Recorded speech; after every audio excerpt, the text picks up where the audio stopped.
Online gaming and betting దీనిలో చాలామంది జీవితాలు కోల్పోయారు. అంతేకాదు ఆన్లైన్ గేమ్స్ పిచ్చిలో పడి చాలామంది వాళ్ళ డబ్బులు కోల్పోయారు, అప్పుల బారిన పడ్డారు.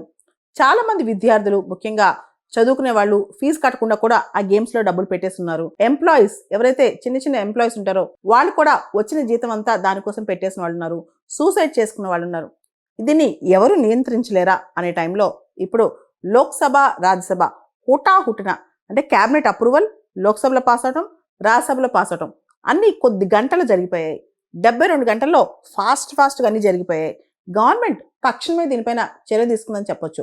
ఇప్పుడు ద్రౌపది ముర్ము గారు సంతకం పెట్టగానే ఇమీడియట్గా యాక్ట్ నోటిఫై అయిపోద్ది, ఎన్ఫోర్స్మెంట్లోకి వచ్చింది, రూల్స్ కూడా వచ్చేస్తాయంట. ఇదే the promotion and regulation of online gaming bill 2025 ఇది ఇప్పుడు పాస్ అయిపోయింది.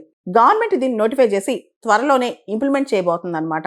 ఏదైతే గేమ్స్ రియల్ మనీ నిజంగా మనీతో ఇన్వాల్వ్ అయి ఉన్నాయో యాజ్ సూన్ యాజ్ పాసిబుల్ ఆ గేమ్స్ అన్నీ బ్యాన్ చేస్తున్నారు.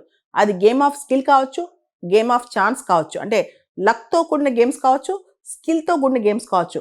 ఆన్లైన్లోనే ఈ గేమ్స్ అన్నీ కూడా చాలామంది మీరు గమనిస్తూ ఉంటారు. ఆన్లైన్లో కొంతసేపు కూర్చుని రమ్మీ ఆడటం ఇలాంటివి చేస్తూ ఉంటారు అనమాట. ఇలాంటివన్నీ బ్యాండ్ అనమాట. దీనికి సంబంధించి రియల్ మనీ ఏదైతే మనం వాడతామో అంటే మనీ ట్రాన్స్ఫర్స్ చేస్తుంటామో అలాంటి గేమ్స్ అన్నీ కూడా కంప్లీట్గా బ్యాండ్.